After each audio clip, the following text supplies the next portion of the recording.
ఈరోజు నామినేషన్ వేయడం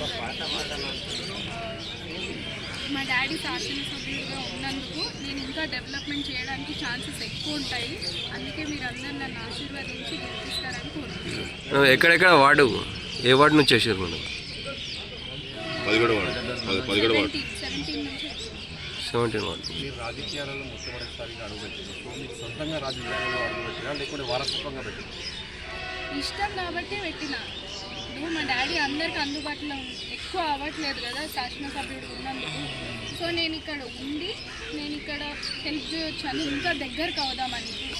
మా డాడీ అయితే మొగోళ్ళతో మాట్లాడుకోవచ్చు, కానీ నేను ఒక ఆడవాళ్ళని, ఆడవాళ్ళకి ఇంకో కొంచెం సాయం చేద్దామని వచ్చిన. అదే 17 వార్డులు వేసిన. అంటే 17 ఒక్కటే వేసినారా? 17 వార్డులు వేసినారు. 17 ఒక్కటే దాన్ని. ఓకే. మా అభ్యర్థులు అందరినీ గెలిపిస్తే మంచిగా ఉంటుంది. అందరం మంచి సిటీ లాగా చేసుకుందాం మన వికారాబాద్ని. మంచి టూరిస్ట్ స్పాట్ లాగా చేసుకొని అందరికీ జాబ్స్ వచ్చేటట్టు, అందరికీ ఉద్యోగాలు వచ్చేటట్టు చూసుకుందాం. Thank you. ఓకే.